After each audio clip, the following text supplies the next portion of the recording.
Cuando me desmayé en el trabajo, los médicos llamaron a mis padres. Nunca vinieron. 3 días después, todavía conectada a máquinas, abrí mi teléfono y vi lo que habían estado haciendo. En su lugar, el rostro sonriente de mi hermana me etiquetaba debajo de una foto. Día familiar sin el drama. La leyenda quemaba más que el suero intravenoso en mi brazo. No envié un mensaje. No lloré. Solo observé cómo subían los «me gusta», preguntándome cuándo la familia dejó de significar amor y comenzó a significar una actuación. Luego, 4 días después, 74 llamadas perdidas aparecieron en mi pantalla y un mensaje de papá: «Te necesitamos». Fue entonces cuando todo cambió, pero no de la manera que ellos esperaban. Solía creer que el agotamiento era solo parte de ser una persona de confianza. En Greentech, los plazos eran ajustados y los proyectos, interminables. Y de alguna manera, yo siempre era la que se quedaba hasta tarde, la que hacía que las cosas sucedieran. Mis compañeros de trabajo decían que tenía el tipo de disciplina que los asustaba. No sabían que no era impulso, era supervivencia. Porque cada hora que trabajaba no era solo para mí. Era para la gente que esperaba en casa a ser rescatada de nuevo. Mi padre, Robert, había estado sin trabajo desde la crisis inmobiliaria. Lo llamaba temporal, pero 7 años se sentían permanentes. Mi madre, Elena, decía que solo necesitaba tiempo, pero lo que realmente necesitaba era el sueldo de otra persona. ¿El mío? Mi hermana Marissa, la influencer de nuestra familia, siempre estaba lanzando algo nuevo, una marca de bienestar, un podcast, una línea de velas. Cada una fracasaba más rápido que la anterior. Mi apoyo a menudo llegaba a través de transferencias rápidas etiquetadas como «ayuda» o «solo este mes». Y Peyton, la menor, todavía en la escuela de diseño, le gustaba hacer de pacificadora. Nunca discutía. Simplemente pedía prestado en silencio y olvidaba en voz alta. Desde fuera, parecíamos perfectos.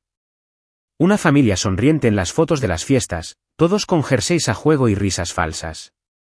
En línea, Marissa nos llamaba, la prueba de los Miller de que el amor lo es todo. Publicó eso justo después de que yo hubiera pagado el seguro del coche de mamá y cubierto el recargo por demora de la hipoteca. Aparentemente, el amor tenía un saldo pendiente. El abuelo Joe era el único que siempre veía la verdad. Había sido contable en un bufete de abogados durante 40 años y podía leer a las personas como si fueran hojas de cálculo. No se puede auditar el amor, me dijo una vez. Pero sabrás cuando los números dejan de cuadrar. Me advirtió amablemente que mis padres habían comenzado a verme como el plan de respaldo. No quise creerle. Me criaron pensando que la lealtad lo arreglaba todo. Así que seguí arreglando cosas. Pagué lo que no debía, sonreí cuando no debía. La verdad es que tenía miedo de parar. Miedo de que si alguna vez decía que no, finalmente me mostrarían lo que realmente valía el amor. La noche antes de desmayarme, todavía estaba en la oficina a las 10 de la noche, mirando unos planos en los que ni siquiera podía concentrarme. Mi pecho se había estado oprimiendo durante semanas, mi visión se desvanecía por los bordes. Pensé que era estrés. No lo era. Pero incluso entonces, mientras guardaba mi portátil, mi teléfono vibró con un mensaje de Marissa. ¿Puedes cubrir mi alquiler? Prometo que te lo devuelvo el mes que viene. Escribí una respuesta, luego la borré, y luego la escribí de nuevo. Claro. Ese fue el último mensaje que envié antes de que el suelo viniera a mi encuentro. Las luces del hospital eran demasiado blancas, demasiado limpias, como si intentaran borrar lo que había sucedido. Cuando abrí los ojos, todo estaba borroso, las baldosas del techo, las vías intravenosas, la enfermera preguntando si sabía dónde estaba. No respondí de inmediato. Todavía estaba tratando de recordar qué día era. Mi teléfono estaba sin batería. Me dolía el pecho. El monitor a mi lado pitaba suavemente, marcando el ritmo de algo frágil dentro de mí. Cuando un médico finalmente me lo explicó, su voz era tranquila pero distante. Evento cardíaco. Tuvo suerte de que su compañero de trabajo actuara rápido. Suerte. Esa palabra dolió. Porque la suerte no debería ser lo que me mantuviera con vida. El amor debería haberlo hecho. Me dijeron que habían llamado a mis contactos de emergencia, mis padres, pero nadie había respondido. Dejamos varios mensajes, añadió la enfermera con cuidado, como si temiera que la verdad pudiera doler más que la aguja del suero en mi brazo. Pasaron las horas. Sin llamadas, sin visitas, nada. Observé la luz del sol arrastrarse por la pared hasta que desapareció de nuevo. Al tercer día, la enfermera me trajo mi teléfono, completamente cargado. No debería haberlo abierto, pero lo hice. Lo primero que vi no fue una llamada perdida o un mensaje de texto. Fue una notificación. Has sido etiquetada en una publicación de una cuenta oficial. Mis dedos temblaron mientras la abría. La imagen se cargó lentamente, luz del sol, agua de un lago. Mi familia sonriendo alrededor de una mesa de picnic. Mi madre sosteniendo sus huevos rellenos. Mi padre con una cerveza en la mano. Peyton haciendo señales de paz junto a Marissa, cuya leyenda brillaba debajo de sus rostros perfectos. Día familiar sin el drama. Por un momento, no pude respirar. El pitido del monitor se disparó, a la par de mi pulso. La ironía era casi poética. Me habían borrado mientras fingían celebrar la familia. Hice zoom en sus rostros, sonrientes, relajados, despreocupados. Nadie parecía culpable. Nadie parecía echarme de menos. Una enfermera pasó y me preguntó si necesitaba algo. Le dije, no, creo que ya he tenido suficiente. No comenté, no llamé, ni siquiera envié un mensaje. Solo me quedé mirando hasta que el teléfono se atenuó y mi reflejo me devolvió la mirada, pálida, cansada, pero de repente en calma. Esa clase de calma que no proviene de la paz. Proviene de la claridad. Para el cuarto día, empecé a caminar de nuevo, lenta e inestable, arrastrando el soporte del suero como una segunda sombra. El médico dijo que la recuperación llevaría semanas. No sabía que no sería solo mi corazón lo que necesitaría sanar. Entonces, una mañana, mi teléfono vibró sin parar. 74 llamadas perdidas. Un mensaje de papá. Te necesitamos. Responde de inmediato. No un, ¿cómo estás? Ninguna disculpa, solo urgencia. Una orden. Pánico. Lo leí una vez. Luego otra vez, lo absurdo casi me hizo reír. Me ignoraron cuando más los necesitaba. Y ahora exigían que los salvara. Pero no devolví la llamada. No esta vez. En su lugar, me desplacé hasta otro contacto. El abuelo Joe. Mi pulgar se detuvo sobre su nombre, el único que todavía significaba seguridad. Cuando pulsé llamar, respondió al segundo tono. Me he enterado, dijo en voz baja. No tienes que explicar nada. Esa fue la primera vez en años que alguien me había hablado como si yo importara. El abuelo Joe apareció 40 minutos después, todavía con su vieja cazadora marrón y esa expresión que nunca revelaba nada. No me abrazó. Nunca fue del tipo de dar abrazos. Pero se sentó junto a mi cama de hospital como si lo hubiera estado haciendo toda su vida. Así que, dijo, mirando el monitor a mi lado. ¿Finalmente te rompieron, eh? Sonreí apenas. Supongo que sí. No pidió detalles. Ya lo sabía. Esa era su manera. Comprensión silenciosa y quirúrgica. Se quedó todo el día, hablando con mi enfermera, asegurándose de que mi seguro cubriera lo que debía. Cuando el empleado de facturación mencionó algunos saldos pendientes, no se inmutó. Sacó su tableta y comenzó a teclear. ¿Qué estás haciendo?, le pregunté. Haciendo balance, dijo. Antes de empezar a cortar los lazos, necesitas saber a dónde conducen todos. Revisamos todo. Mis cuentas corrientes, mis transferencias automáticas, los pagos del seguro del coche, las líneas de crédito conjuntas. Mi estómago se revolvió a medida que la lista crecía. Cada semana, el dinero salía de mi cuenta como una hemorragia lenta, el préstamo de Marissa, el alquiler de Peyton, el coche de mamá, incluso un pago de servicios públicos a mi nombre para una casa en la que no había vivido desde la universidad. ¿Cómo dejé que esto pasara?, susurré. Pensaste que era amor, dijo simplemente. Ellos pensaron que era una obligación. Matemáticas diferentes. Esa noche, mientras las máquinas zumbaban y el hospital se quedaba en silencio, el abuelo Joe me enseñó cómo desconectarlos uno por uno. No por rencor, sino por autopreservación. Creó una hoja de cálculo, anotó cada pago recurrente y me la entregó como un mapa para salir del infierno. Mañana, dijo, empezamos con el banco. No dormí mucho. Seguía viendo esa foto, sus sonrisas, la luz del sol, y oyendo el débil pitido del monitor como una cuenta atrás. A la mañana siguiente, llamé a mi banco desde el hospital. El empleado reconoció mi voz. Había sido la de confianza durante años. Para el mediodía, las transferencias automáticas habían desaparecido. La cuenta de Marissa, cancelada. El depósito del alquiler de Peyton, detenido. El seguro de mamá, eliminado. Cada clic se sentía como volver a respirar. Al atardecer, el teléfono comenzó a vibrar. Primer mensaje de mamá. Acabamos de enterarnos de lo que pasó. ¿Por qué no nos lo dijiste? Luego Peyton. ¿Podemos hablar? Es todo un malentendido. Los ignoré a todos. El abuelo Joe se sentó a mi lado leyendo el periódico, fingiendo no mirar. ¿Ya te sientes culpable?, preguntó finalmente. Sí, admití. Un poco. Eso pasará, dijo, doblando el periódico. La culpa es el impuesto que la gente buena paga antes de la libertad. Al día siguiente, salí del hospital. El abuelo Joe me llevó a casa. Mi apartamento se sentía más pequeño de lo que recordaba, como si las paredes estuvieran escuchando. Silencié mi teléfono, lo desconecté y me quedé mirando por la ventana durante un largo rato. Entonces, una vibración. Otro mensaje de papá.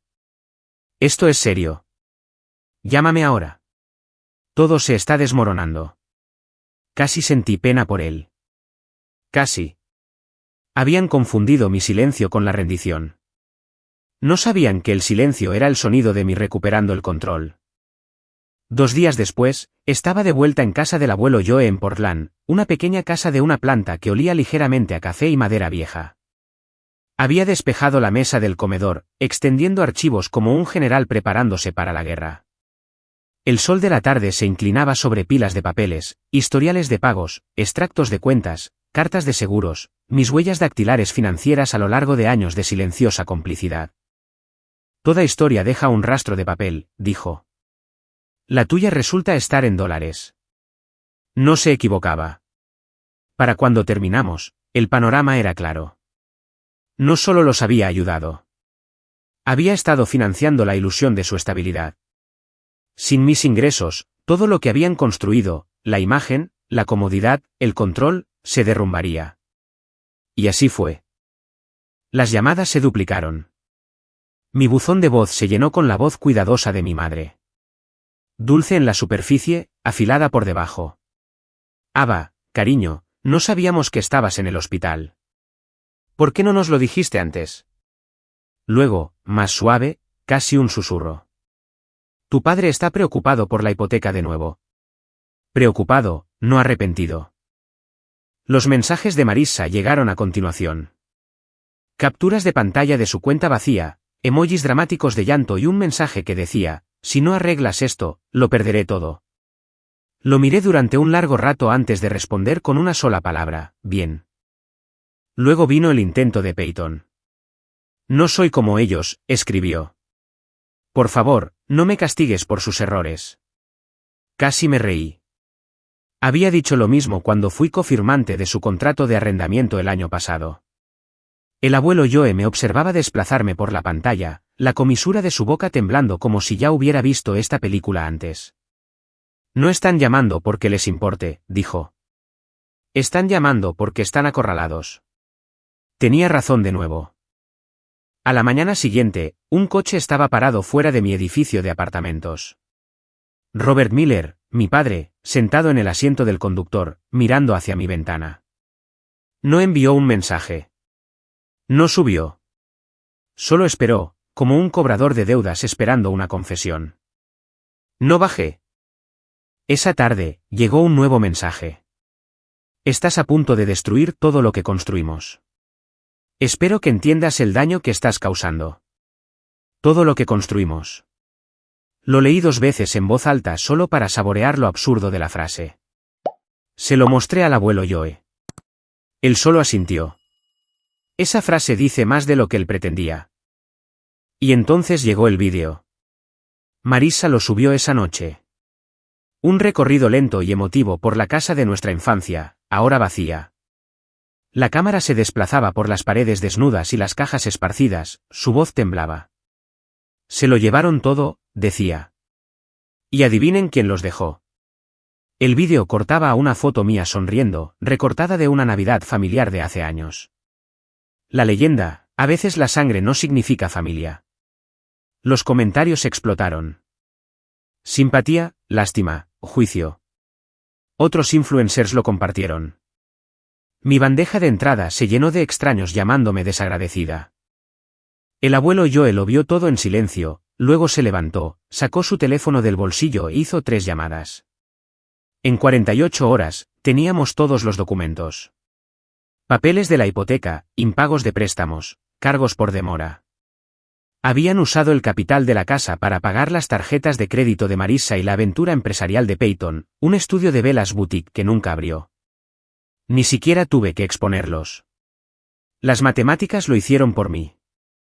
Aún así, presenté la denuncia por fraude. El abuelo Joe y su abogado, el señor Klein, ayudaron a preparar una orden de cese y desistimiento, sin contacto, sin suplantación de identidad, sin reclamaciones financieras. La enviamos por correo certificado, una para cada uno de ellos. Por primera vez en años, dormí toda la noche.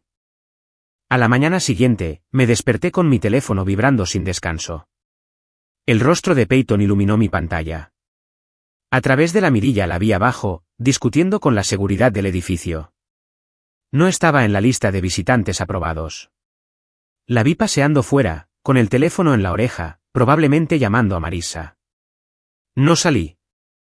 Más tarde, el abuelo Joe apareció de nuevo, sosteniendo un sobremanila grueso. Han hecho algo estúpido, dijo. Dentro había correos electrónicos impresos entre mis padres y un pequeño bufete de abogados. Escaneé el texto una vez, luego 2 veces. Estaban investigando la tutela legal sobre mí.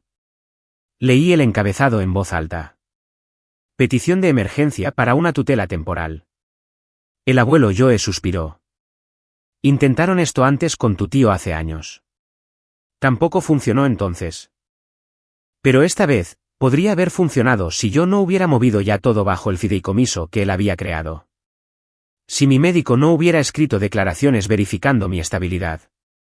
Si mi departamento de recursos humanos no hubiera enviado la confirmación de que estaba de baja médica, no despedida. Para cuando presentaron su solicitud, nuestra documentación preventiva ya había llegado al juzgado. Su moción estaba muerta al llegar. Aún así, no se detuvieron. Marissa publicó de nuevo, esta vez llorando. Su rímel corría por sus mejillas mientras hablaba a la cámara. La enfermedad mental no siempre se ve como esperas, dijo. A veces, las personas que amas te alejan. Solo estamos tratando de ayudarla antes de que sea demasiado tarde. Sus seguidores inundaron los comentarios con simpatía. Rezo por Ava, comenzó a ser tendencia. Pero las redes sociales tienen poca memoria y una mecha aún más corta. Alguien encontró su antigua publicación de Día familiar sin el drama, y la unió junto a su vídeo llorando. Entonces, ¿dónde estaba esa preocupación cuando estaba en el hospital?, decía la leyenda. La marea cambió de la noche a la mañana. Aparecieron capturas de pantalla. Los acuerdos de marca de Marissa, sus publicaciones patrocinadas durante la semana que estuve hospitalizada. Sus tweets burlándose de los hermanos tóxicos. La página de Etsy de Peyton fue bombardeada con comentarios. Los clientes de la correduría de mi padre se retiraron. Incluso el Facebook de mi madre se llenó de extraños exigiendo respuestas. Para el viernes, el imperio en línea de la familia se había derrumbado más rápido que sus finanzas. El abuelo Joe me pasó su taza de café. No tuviste que mover ni un dedo, dijo. La verdad se encargó de todo por sí misma. Esa noche, llegó un único mensaje de mi madre. Por favor, ¿podemos hablar? Lo miré durante un largo rato, con el pulgar suspendido sobre el teclado. Luego bloqueé la pantalla y la puse boca abajo. Al otro lado de la habitación, el abuelo Joe estaba leyendo. ¿Estás bien?, preguntó. Sí, dije en voz baja. Simplemente, he terminado. Pero ellos no. A la mañana siguiente, un mensajero entregó otro sobre. Este no era de su abogado. Era de mi padre mismo. Un testamento escrito a mano. Lo había reescrito la semana después de que fallara la tutela. Con una pluma temblorosa, decía, en caso de mi muerte, todos los bienes irán a la familia restante que mantenga la unidad. Ava queda desheredada hasta que se reconcilie. No pude evitar reírme. Era la misma manipulación, solo que envuelta en tinta formal. Se lo mostré al abuelo Joe. ¿Todavía creen que quiero algo? Él sonrió levemente. No están acostumbrados a que alguien se vaya antes que el dinero. Esa tarde, escribí mi respuesta final, no a través de mensajes de texto, no en línea, sino a través de mi abogado. Fue breve, precisa y final. Renuncio a todos los derechos sobre el patrimonio y solicito un no contacto permanente. La firmé, la sellé y se la entregué al abuelo Joe. Preséntala el lunes, le dije. Él asintió. ¿Qué harás ahora? Miré hacia la ventana. Afuera, la lluvia estaba escampando. Creo que descansaré, dije. Quizás en algún lugar más tranquilo. Por primera vez en años, lo decía en serio. 2 semanas después, la lluvia finalmente cesó. El abuelo Joe y yo empacamos lo poco que me importaba conservar, una maleta, mi portátil y algunas fotos que todavía sentía como mías, y condujimos hacia el este, hacia Colorado. Dijo que quería ver las montañas de nuevo antes del invierno. No discutí. Solo observé cómo la autopista se desdibujaba. Milla tras milla, el mundo finalmente en silencio. La cabaña que alquilamos estaba cerca de una cresta bordeada de pinos. Sin ruido, sin tráfico, sin familia, solo silencio, limpio y honesto. Ahora trabajaba a distancia para Greentech, menos horas, sin presión. Mis días comenzaban con café solo y terminaban con el sonido del viento rozando el techo. A veces todavía recibía mensajes, un primo preguntando qué había pasado realmente, un extraño diciendo que había leído las publicaciones en línea. No respondía. No necesitaba hacerlo. Dejaba que creyeran la versión que tuviera sentido para ellos. Mi verdad ya no necesitaba testigos. El abuelo Joe se sentaba junto a la ventana, con el periódico en la mano, fingiendo no observar cómo yo respiraba más tranquila. Lo hiciste, dijo una mañana. Rompiste el ciclo. Sonreí. Solo costó todo. Él se rió suavemente. Ese es el precio con descuento. Y tenía razón. Porque lo que gané valía más que todas las disculpas, todas las herencias, todas las fotos familiares forzadas combinadas. Por primera vez en mi vida, no era la proveedora, la que arreglaba las cosas o la hija que se lo debía todo a todos. Era solo Ava, viva, sin dueña y, finalmente, libre. Solía pensar que el silencio significaba derrota. Que alejarse era lo mismo que rendirse. Pero ahora sé que el silencio puede ser una elección, una frontera, una especie de paz que no necesita el permiso de nadie. Mi familia todavía intenta contactarme a través de otras personas, probando si romperé el silencio. Nunca lo hago. Algunas historias no necesitan nuevos capítulos. Simplemente necesitan terminar. Si alguna vez te han llamado egoísta por ponerte finalmente en primer lugar, espero que esto te recuerde que elegir la paz no es una traición. Es supervivencia. Pueden quedarse con sus publicaciones, su lástima, su versión de la verdad. Yo me quedaré con mi quietud, mi risa, mi vida. Si alguna vez has tenido que alejarte de tu propia sangre para sanar, comparte tu historia a continuación.